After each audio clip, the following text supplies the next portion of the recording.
आज आपण बनवणार आहोत कचोरी.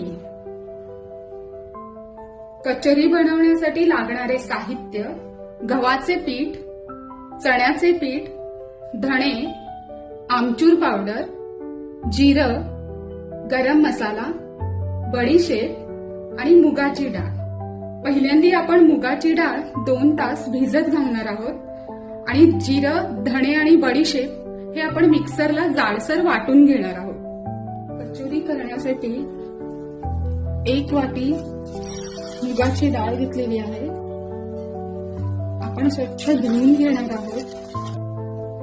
आपण आता मुगाची डाळ 2 तासासाठी भिजत ठेवणार आहोत.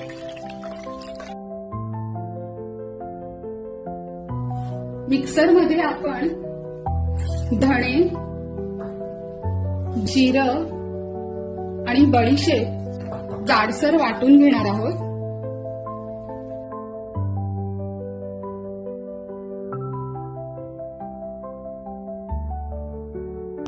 आपण जे मिक्सरला धणे, जिरं आणि बडीशेप वाटून घेतलं होतं ते अशा प्रकारे जाडसर वाटून घ्यायचं.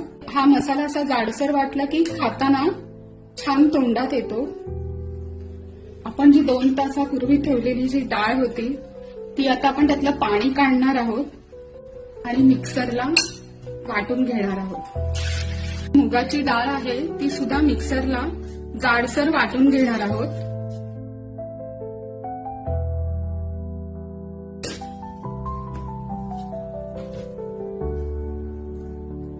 डाळ ही अशा प्रकारे जाडसर वाटून घ्यायची. आपण आता कचोरी करण्यासाठी पीठ भिजवून घेणार आहोत. मी हे 2 वाटी पीठ घेतलेलं आहे. चवीनुसार मीठ घालायचे. 1 चमचा ओवा घेतलेला आहे.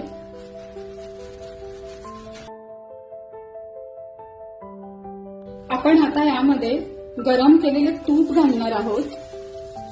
4 चमचे तूप घेतलेले आहे.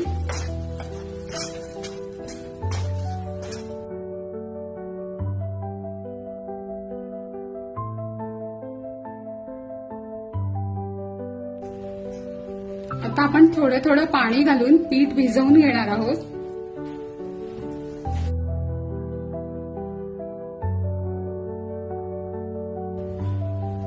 आपले पीठ आता मऊ भिजवून झालेले आहे.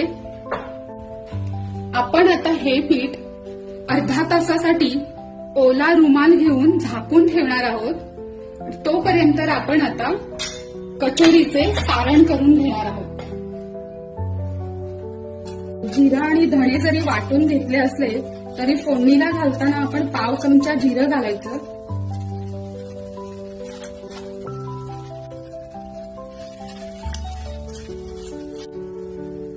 आपण जे जाड वाटून घेतलं होतं धणे, जिरं आणि बडीशेप ते घालायचे आधी तेलामध्ये. आपण पहिल्यांदा सगळे मसाले घालून घेणार आहोत.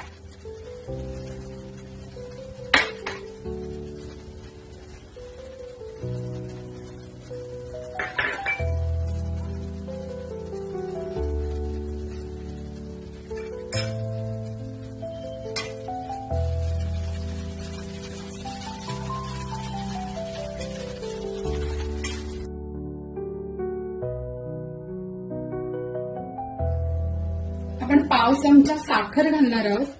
पण ही ऑप्शनल आहे. जर तुम्हाला आवडत नसेल तर तुम्ही नाही घातलीत तरी पण चालू शकते. पण आंबट, गोड, तिखट असं याला चांगली चव येते.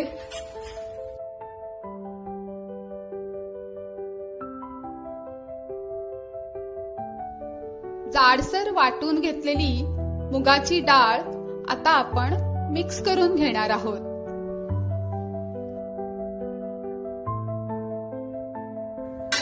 आता आपण गॅस बंद करून घ्यायचा आणि हे कचोरीचं जे आपण सारण केलेलं आहे ते गार झाल्यावर आपण कचोऱ्या करून घेणार आहोत. आपण अर्धा तासापूर्वी जे पीठ भिजवून ठेवले होते आता आपण त्याच्या कचोऱ्या करायला घेणार आहोत.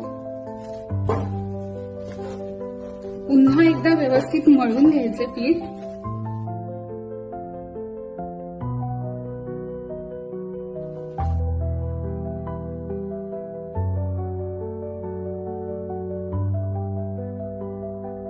कचोरी करण्यासाठी तुम्ही समप्रमाणात मैदा आणि गव्हाचे पीठ सुद्धा घेऊ शकता.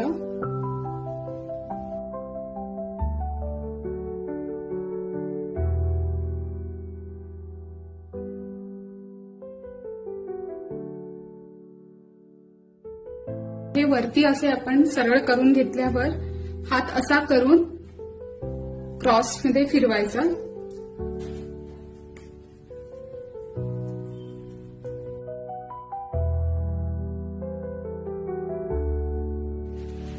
कचोरी करताना तेल जास्त गरम नाही करून घ्यायचे. फक्त आधी बघायचं गरम झालंय का, असे बबल्स यायला लागले की आता आपण त्याच्यामध्ये कचोरी करायला घेणार आहोत.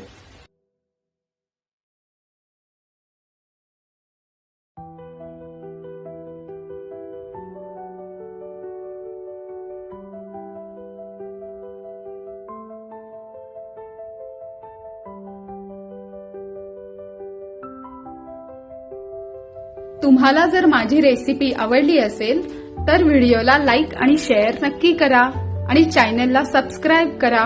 थँक्यू.